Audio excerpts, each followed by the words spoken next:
우리에게 이렇게 큰 기쁨들이 있습니다. 너무 기쁜 일이고 행복한 일이고, 또 한편으로는 또 장마가 길어지고 또 비가 너무 많이 와가지고 뭐 터널도 무너지고 집도 무너지고 산사태도 나고, 또 우리 장로님께서 기도해 주신 것처럼 인명사고도 나고, 이런 생각지도 못했던 위협과 위험들도 주변에 참 많아요. 참 많은 것 같아요. 그런데 우리가 세상 살면서 만나는 이렇게 어려움이라는 것들이, 이렇게 산이 무너지고 집이 무너지고 목숨의 위협을 받는 이런, 누가 봐도 이것은 위험이다, 이거는 정말 큰 어려움이다 라고 보면은 척 알만한 것들이 아니라 너무 작은 것들이어서, 보이지 않을 만큼 작은 것들이어서 그냥 무심결에 지나가 버리는 그러한 위험들도 굉장히 많다는 걸 우리가 잊어버리고 사는 것 같습니다. 오늘 다니엘과 세 친구에 관한 이야기를 우리가 시작을 했는데요. 여러분, 다니엘 이야기를 펼치면 어떤 장면이 제일 먼저 떠오르시죠? 예, 우리 집사님께서, 황 집사님은 사자가 생각난다 하십니다. 또 다른 거 생각나시는 분 계십니까? 뭐 어떤 장면이죠? 뭔가 좀 뜨거운 장면 하나 있죠. 뜨거운 장면. 남자와 여자가 만나서 불꽃이 퍽 해서 로맨스라서 뜨거운 게 아니라 뭐 때문에 뜨겁습니까? 풀무불 사건이 하나 있죠. 다니엘 그러면 대표적으로 떠오르는 두 가지 사건은 이렇게 사자굴에 던져진 것과 풀무불에 이렇게 던져진 그 사건입니다. 저도 그 사건이 제일 먼저 떠올라요. 오늘 우리가 읽은 본문은 다니엘서 1장, 그러니까 그 중요한 사건보다 훨씬 앞에 있는 내용입니다. 앞에 있는 내용인데, 우리가 떠올렸던 그 두 가지 이야기보다 제가 느끼기에는 더 중요한 사건입니다. 근데 우리가 7절까지밖에 안 읽었는데요. 사실은 오늘 21절까지 다 이야기를 할 거예요. 7절까지 보고 또 8절부터 14절까지 한 덩어리로 보고, 또 15절에서 21절까지 또 한 덩어리를, 세 덩어리를 나눠서 볼 겁니다. 여러분, 이 다니엘과 세 친구의 첫 번째 이 이야기는 사자도 등장하지 않고요, 뜨거운 풀무불도 안 나옵니다. 뭐 우리가 보기에는 큰 위험이다, 어려움이다 라고 할 만한 것들이 눈에 보이지 않는데, 아무리 들여다봐도 뒤로 계속 읽어가면 먹고 마시는 이야기거든요. 먹어라 마셔라, 실소, 안 먹겠소, 두고 보자, 이런 이야기거든요. 먹고 마시는 이야기뿐인데, 이게 어떻게 그렇게 중요한 이야기냐? 왜 그러냐면, 이건 그냥 고민하지 않으면요, 그냥 지나가는 이야기예요. 그런데 그 결과는 너무 우리 삶에 치명적인 이야기이기 때문에 그래요. 삶 속에서 만나는, 너무 작아서 느껴지지도 않고 눈에 보이지도 않고 그냥 하다가 쑥 지나갈 수 있는, 그저 몸을 그냥 맡기고 너무 익숙해져 있는 대로 행동하기 쉬운 일들이지만, 따지고 보면 그 하나하나가 너무나 중요한, 너무나 치명적인 삶의 전투, 삶에서 마주하는 싸움들이 있다는 거예요. 다니엘과 세 친구는 지금 그 싸움을 하고 있는 장면입니다. 사자는 보이는 위험이지만, 풀무불은 뜨거운 위험이지만, 이 다니엘과 세 친구가 처음 만난 이 싸움은 사자도 없고 뜨거움도 없어요. 그래서 정신을 차리지 않으면 이길 수가 없는 너무 어려운 싸움입니다. 여러분, 이 싸움은 다니엘과 바벨론이라고 하는 싸움이지만, 사실은 다니엘로 상징되는 우리 믿음의 사람들, 교회와 바벨론으로 상징되는 뭘까요? 세상과의 싸움이에요. 우리와 세상 사이에 이 보이지 않는 아주 세밀한, 그러나 너무나 치명적인 싸움들이 굉장히 많다는 겁니다. 그 이야기를 우리에게 보여주는 거예요. 오늘 세 가지를 함께 묵상할 텐데, 거창한 전쟁터에서의 싸움이 아닙니다. 일상의 작은 순간순간에 마주하는 싸움들이에요. 그런데 이 싸움들이 어떻습니까? 보이지 않을 만큼 아주 세밀하게 다가온다는 겁니다. 정작 중요한 싸움은 눈에 보이지 않을 만큼, 느껴지지 못할 만큼 아주 세밀하게 야금야금 찾아온다는 거예요. 두 번째 꼭지는 그런 이 세상이 우리를 공격하는 그 작전에 우리는 어떻게 대응할 것이냐? 똑같이 하면 안 되고 우리는 신실하게 대응해야 된다. 신실하게 대응해야 된다. 그리고 마지막 꼭지는 예수께서 이 싸움에서 이미 이기셨다라는 것을 우리가 기억하는 겁니다. 자, 첫 번째. 바벨론은요, 여러분, 한 번에 유다를 이렇게 다 잡아먹은 게 아니고요. 약 20년에 걸쳐서 3번 침략을 합니다. 그리고 오늘 우리가 읽은 이 본문은 첫 번째 침략하는 그 배경이에요. 2절을 보시면 느부갓네살 왕이 성전에서 뭘 가져다가 자기가 섬기는 신전에다가 갖다 놓죠. 옛날 고대 전쟁이 사람과 사람만의 전쟁이 아니라 신과 신의 전쟁이잖아요. 네가 섬기는 신이 세냐, 내가 섬기는 신이 세냐, 이 얘기잖아요. 그래서 과거에 보면은 블레셋이 법궤를 뺏어가지고 여호와를 이겼다.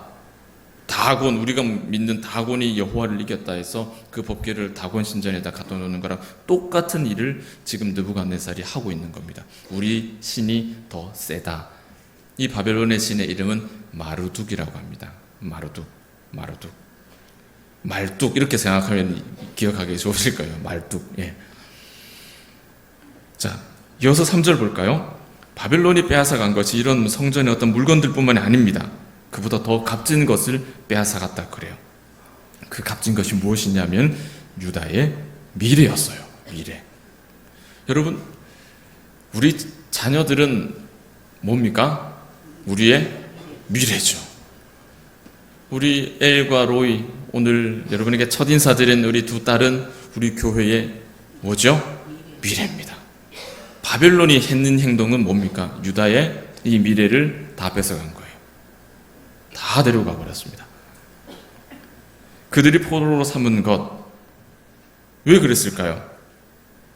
4절 보니까 그들이 빼앗아간 유다의 미래의 그 면면들, 그 젊은이들은 보통 사람들이 아닙니다.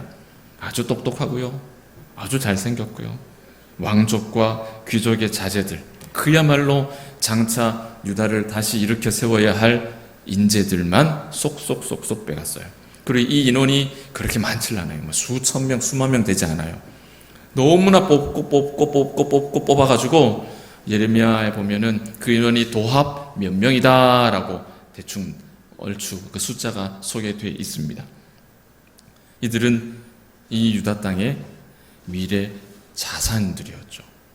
바빌론은 유다의 미래 자산을 싸그리 다 씨를 말려버린 거예요. 다 데리고 갔습니다. 자, 그리고 뭘 합니까? 데리고 가서 더 현대적으로 발전되어 있는 바벨론의 문화와 지식과 과학과 학문을 다 가르치고 왕 앞에서 왕의 음식을 먹이면서 왕족처럼 길러가는 거예요. 그렇게 대접하고 예우하면서 그렇게 살도록 해주는 거예요.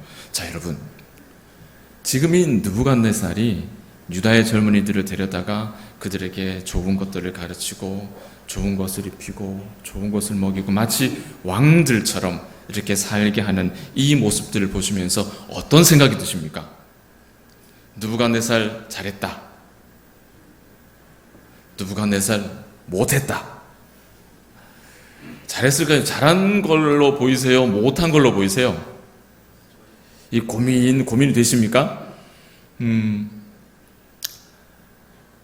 바벨론이 유다를 정복했지만 식민지를 인격적으로 참 잘 다스렸구나. 그 식민지의 젊은이들을 어여삐 여겨서 그 나라가 다시 일어날 수 있도록 그 친구들을 잘 양육했구나. 물론 구속사적으로 어떤 측면에서는 하나님께서 섭리하셔서 그들을 통해서 그렇게 훌륭하게 준비하셨다라는 측면도 우리가 해석할 수 있을 겁니다. 그런데 저는 이 말씀을 읽으면서 어떤 마음이 드냐면요, 이 느부갓네살의 행동이 소름이 끼칠 정도로 무서운 전략이라는 생각이 듭니다. 소름 끼칠 정도로. 바벨론이 베풀어준 이 융숭한 대우들은 하나님의 사람을 마르둑을 섬기는 바벨론의 사람으로 바꿔가는 아주 교묘한 작전입니다. 마치 헨젤과 그레텔과 같은 동화처럼 실컷 맛있는 거 먹여갖고 살을 피둥피둥 쪄서 살찌우게 하는 이유가 뭡니까? 잡아먹으려고. 그 동화를 결말을 알면 너무너무 무시무시한 이야기죠. 그 할머니가, 인심 좋은 할머니가 이뻐 보이질 않는단 말이죠. 우리의 자녀들을 바벨론은요, 세상은요, 믿음은 없이 교회라고 하는 이 건물을 출입하는 사람으로 만들어가고 있어요.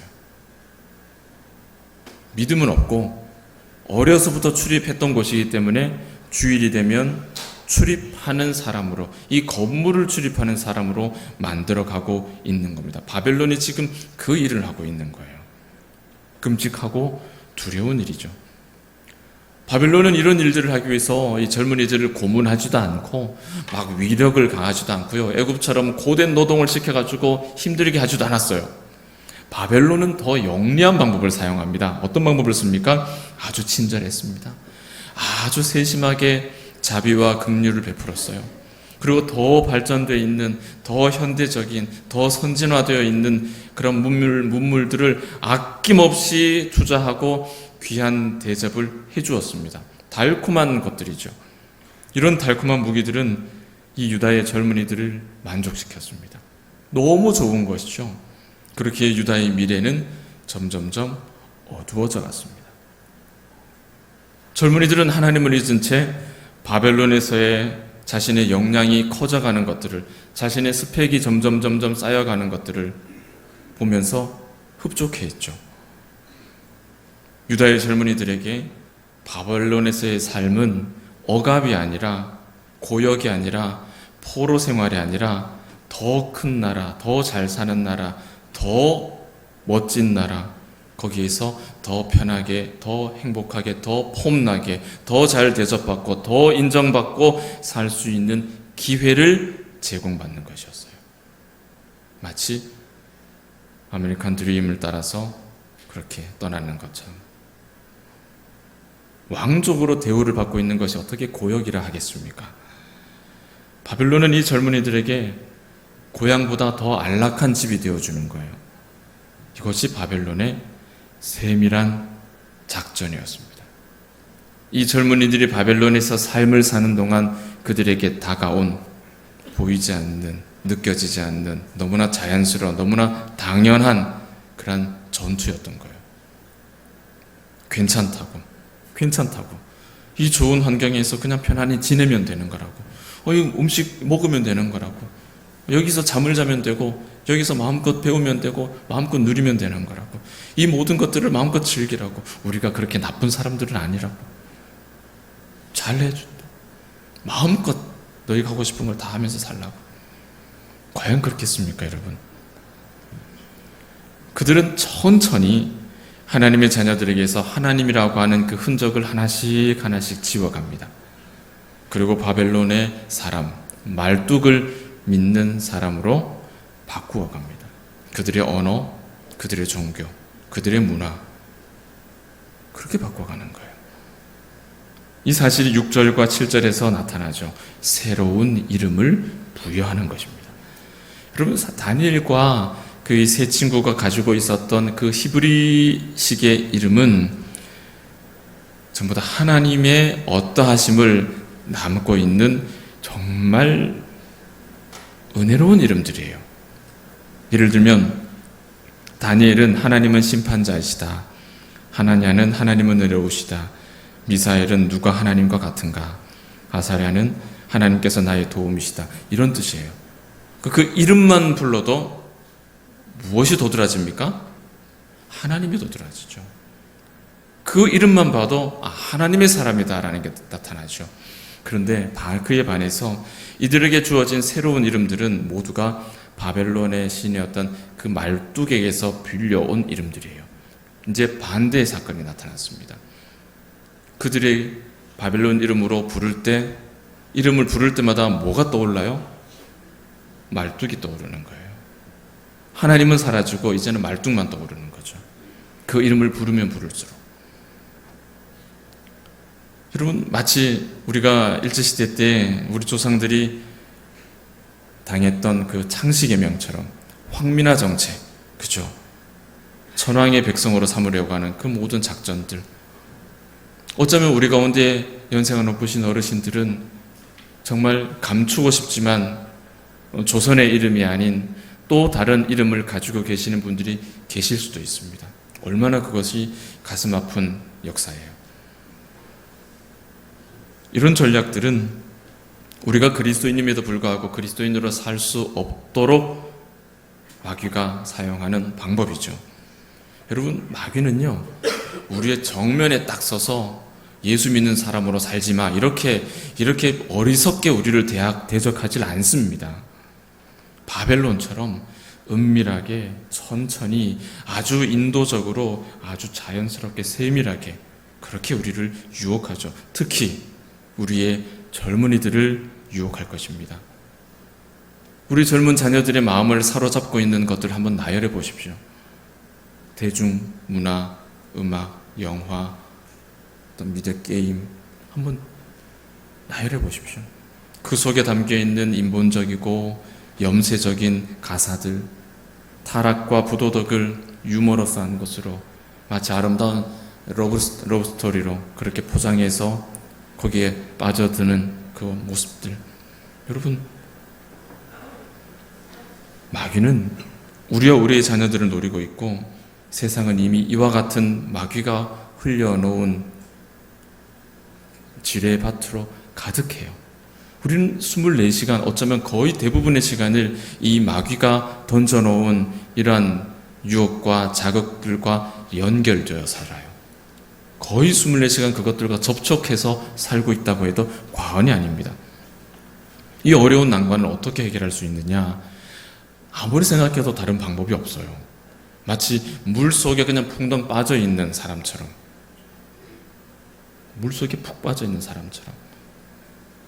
그런데 우리가 가지고 있는 단 하나의 유리한 조건 하나가 있습니다. 다른 모든 조건이 우리에게 불리한데 한 가지는 유리한 조건이 있어요.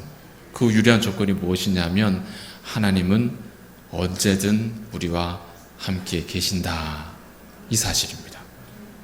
이 한 가지 사실만이 우리에게 유리한 조건이에요. 다시 본문을 돌아가 볼까요? 다니엘과 세 친구는 어떻게 이런 세밀한 바벨론의 공격을 이겨냈느냐? 8절부터 14절까지 내용을 이제 눈으로 쭉 살피셔야 되는데요. 다니엘과 친구들은 이 모든 달콤한 이 유혹들을 넘어가지 않았습니다. 거기에 따라가질 않아요. 왕의 궁정에서의 삶이 다니엘과 친구들에게는 기쁨이 아니라 무언가를 누릴 수 있는 즐거움이 아니라 내 삶의 부분에서 마주하는 별것 아니고 자연스럽고 당연한 것 같아 보이지만 치명적인 싸움이라는 것을 이 친구들은 알았습니다. 이 싸움을 그냥 넘어가면 안 되는구나 라는 것을 알았습니다. 그래서 우리는 이제 두 번째 꼭지를 살펴볼 거예요. 어떻게 대응할 것인가? 똑같이 하면 안 되고 신실하게 대응해야 된다.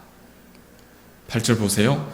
다니엘은 바벨론 신들에게 제물로 바쳐진 그 왕의 음식들을, 그 포도주를 받질 않죠. 그것으로 자신을 더럽히질 않습니다. 그런데 여러분, 어쩌면 다니엘과 함께 포로로 끌려갔던 그 다른 젊은이들을 한번 생각해 보세요. 저는 절대 다수의 젊은이들이 그 바벨론에 제공하는 그 달콤한 유혹을 누리고 있다고 생각합니다. 다니엘이와 같은 결심, 나는 이런 것들로 나의 하나님 사람됨을 더럽히지 않겠다라고 하는 이 결심을 환영하지 않았을 거라고 생각해요. 손가락질하며 너만 깨끗하냐? 너만 믿음 있냐? 너만 착하냐? 너만 생각 있냐? 손가락질 했을 거라고 생각합니다. 어쩌면 대다수의 젊은이들은 자신들이 누리고 있는 바벨론 궁정에서의 삶을 정당하다라고 그렇게 발뺌하기에 바빴을지도 몰라요. 다니엘을 향해서 너 지금 무슨 생각을 하고 있는 거냐고, 여기는 지금 바벨론이라고, 우리는 지금 포로로 잡혀있는 사람들이라고, 우리에게는 어떤 선택권이 없는 것 아니냐라고, 이 상황을 좀 생각해보고 말을 하라고, 그것 좀 먹는다고 해서 누가 우리에게 비난할 수 있겠냐고, 우리는 포로인데 누가 그걸 가지고 비난하겠냐고, 그렇게 자신의 부끄러운 선택과 그 삶을 정당화하는 거기에 바빴지 않았을까 생각합니다. 그런데 다니엘은 어땠어요? 다니엘은 굳세게 서 있었습니다. 다니엘은요, 요동하지 않았어요. 모든 것들을 거절합니다. 왜? 뭘 위해서? 그래서 얻는 게 무엇이 있다고? 왜 거절했을까? 하나님을 향한 사랑이죠. 하나님을 향한 사랑이죠. 마치 고려의 마지막 충신 포은 우리 정몽주 선생님의 단심가 한 소절 떠오르는 것처럼 주를 향한 내 일편단심 가실 줄이시라. 그죠? 향주 일편단심. 그 마음이 그대로가 이 다니엘에게서 우리가 만나볼 수가 있는 것이죠. 다니엘은 이런 결심과 이런 삶으로 내가 하나님의 사람이라는 것을 증명을 한 거예요. 바벨론 그 안에서 세상 속에서 내가 하나님의 사람임을 이런 방식으로 입증한 겁니다. 다니엘과 친구들은 요란하게 저항하지 않았어요. 아주 정중하게 또 지혜롭게 허락을 구합니다. 이렇게 세상을 거슬러 가면서도 이 세상을 넉넉하게 이길 수 있는 신자의 능력, 그 비결이 여기 있는 거예요. 열흘 동안 그들이 왕의 음식을 먹지 않고 지내는 것을 허락을 받아서 그 후에 자신의 모습이 어떤지를 비교해서 그 처분에 따르겠다라고 이야기를 한 것이죠. 이제 다니엘은 열흘 동안 채소와 물만 먹어야 됩니다. 이 무모해 보이는 저항, 이 무모해 보이는 도전, 여러분, 그러나 이것이 믿음의 사람에게는 내가 하나님의 사람임을 입증하는 방법이에요. 무대가 되는 거예요. 이렇게 나는 하나님의 사람입니다 라고 보여줄 수 있는 위대한 삶의 무대가 되는 거예요. 무모해 보이지만, 그런 이 무모함이 어떤 결과를 낳습니까? 사람으로서는 불가능하지만 하나님으로서는 하실 수 있잖아요. 다니엘에게는 타협이라고 하는 쉬운 방법이 있었어. 그들의 말을 따르기만 하면 일생을 고급지게 살 수 있었습니다. 어려운 일 아니죠. 먹으면 되는 거고 마시면 되는 일이에요. 그게 뭐 어려운 일입니까? 그의 환경에서, 그가 처해 있는 상황에서 무엇이 어려운 일입니까? 그러나 여러분, 우리 다시 한번 생각해 봅시다. 이것이 과연 정말 먹고 마시는 아무것도 아닌 가볍게 넘길 수 있는 너무나 자연스러운, 그렇게 할 수밖에 없는 일이냐? 여러분 어떻게 생각하십니까? 이게 과연 먹고 마시는 문제입니까? 이게 가벼운 일입니까? 그냥 지나쳐도 되는 일일까요? 예수님께서 긴 시험을 마치시고 길고 긴 기도를 마치시고 시험을 당하셨죠. 그 줄인 예수님 앞에 돌덩이를 떡으로 바꾸라 시험하셨습니다. 예수님의 반응이 어땠습니까, 여러분? 예수님이 자신의 배고픔을 하나님의 영광보다 더 중하게 여겨서 돌을 떡으로 바꿔서 배를 채우셨습니까? 저는 성경에서 그런 대목은 읽어보질 못했어요. 아니잖아요. 그렇지 않잖아요. 예수님께서 절대로 타협하지 않으셨죠. 다니엘의 그 신앙과 결심, 그것은 타협하지 않고 십자가를 지셨던 예수 그리스도의 그림자죠. 우리는 다니엘서를 펼치면서 바로 첫머리에서 예수 그리스도를 보게 되는 겁니다. 이 다니엘의 결심을 통해서 그 속에 감추어진 그리스도의 모습을 우리는 발견하게 되는 거예요. 이것이 예수 그리스도 중심의 성경 읽기가 주는 유익이죠. 반면 우리는 어떨까요? 직장에서, 또 여러 가지 인간관계와 도덕성의 문제에서, 또 어떤 삶에 반복되는 중독의 문제에서 우리는 자주 타협하고 그때마다 우리 믿음이 후퇴하는 일들을 경험하고 또 낙심하게 되고 또 절망하게 되고, 이런 일들이 자주 반복되지 않습니까? 우리 봉덕의 모든 가족들이 예수 그리스도께 시선을 고정하고 타협하지 않는 신실한 믿음으로 세상을 대응할 수 있는 믿음의 사람들 되시기를 축복합니다. 마지막 꼭지입니다. 이렇게 우리가 우리의 연약함을 가지고도 이 강력한 그 은밀한 세상을 대적해서 이길 수 있는 근본적인 이유는 그리스도께서 이미 세상을 이기셨기 때문입니다. 그러니까 우리는 다 말을 바꾸면요, 결과를 알고 있는 싸움을 싸우는 거예요. 이미 이긴 싸움을 싸우는 거예요. 여러분, 바둑을 두면 바둑의 대국이 끝난 다음에 뭘 합니까? 꼭 하는 거 있죠. 복기를 두죠. 복기. 참 신기합니다. 바둑을 두면은요, 여러분, 바둑판 그 안에 수백 개의 돌이 올라가잖아요. 그런데 그걸 다 물리고 처음부터 다시 두면 정확하게 똑같이 둡니다. 순서대로 정확하게 같이 둡니다. 참 신기하죠, 여러분. 바둑 두시는 분이 똑똑하기도 똑똑하지만은 그게 참 신기해요. 그대로 100% 재현이 되는 거예요. 누가 일러주지 않아도 그게 되는 거예요. 여러분, 우리가 이긴 싸움을 다시 싸운다는 것은 어렵지 않아요. 어렵지 않아요. 다니엘은 바벨론의 교묘하고 조직적인 전략 타협하지 않고 신실한 믿음으로 반응합니다. 채소만 먹고 물만 마신 열흘 동안 그 결과가 어땠습니까? 세상을 거슬러 가는 방법이죠.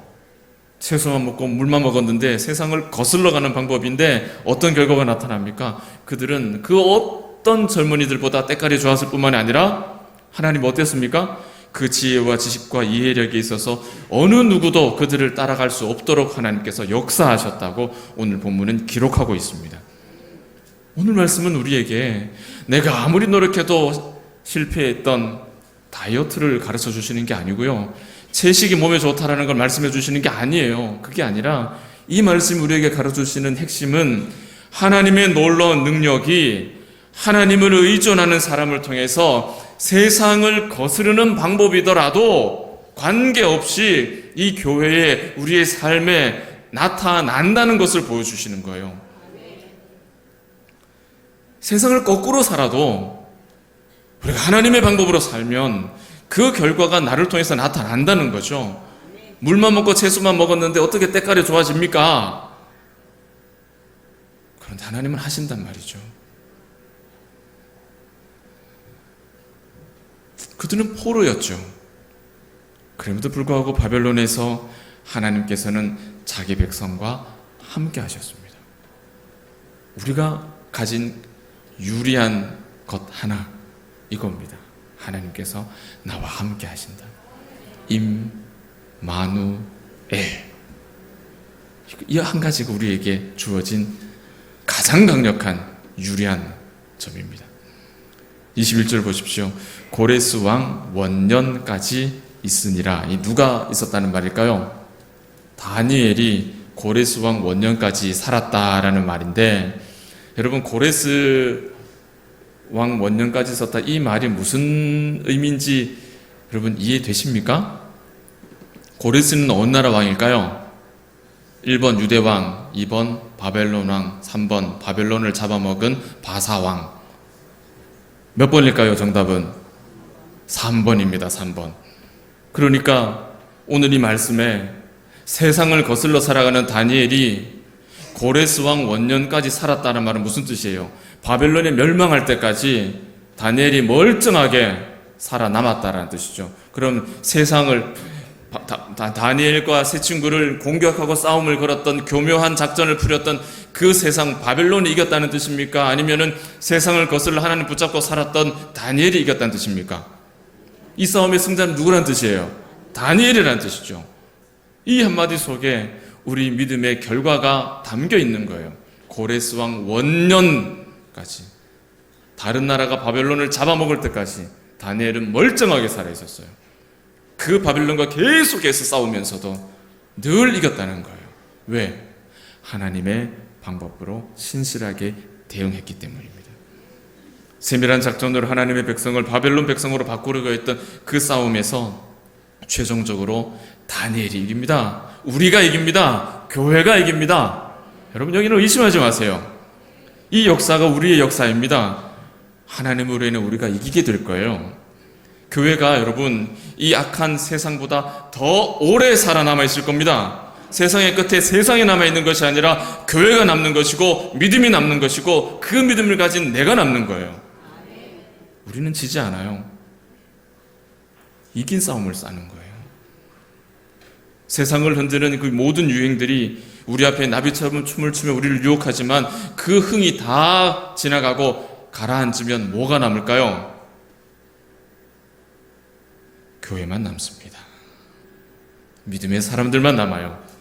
순전한 말씀 붙잡고 있는 교회들만 남는 거예요. 사랑하는 여러분, 저와 여러분이 우리 봉덕교회가 그때를 위해 하나님께서 남기신 사람들이라고, 그때를 위해 하나님께서 남기신 교회라고 믿습니다. 오늘 세상 속에서 우리가 받은 소명은 이 바벨론 안에서 다니엘이 받은 소명과 다르지 않습니다. 똑같습니다. 우리가 마주하고 있는 매일이 다니엘이 매일매일 그렇게 살았던 전투예요. 마귀는 노련하게 우리에게 다가올 겁니다. 우리 삶에서 작지만 치명적인 싸움을 계속해서 만들어낼 거예요. 이거 해도 괜찮다고. 아유, 그것쯤이야. 비 올 때는 교회 한번 안 가도 돼. 괜찮아. 마귀가 내미는 타협에 손 잡지 마시기 바랍니다. 조심하라고 한다고 위축되실 필요는 없어요. 왜? 우리는 이긴 싸움을 싸우는 거니까. 위축되실 필요 없어요.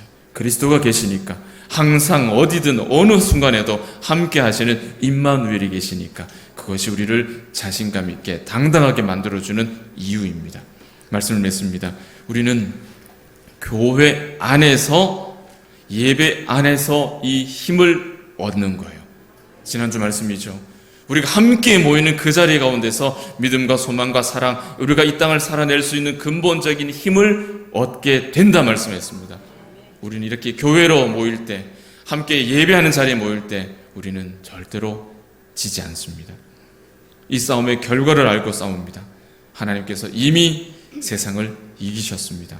이 싸움은 단순해요, 여러분. 우리의 삶의 작고 미미한 반복되는 여러 부분에서 우리는 그분의 이름을 기억하고 그분의 영광을 기억하고 그분을 찬송하며 사는 것, 단순한 삶이에요. 왜? 이겼기 때문에. 이겼기 때문에.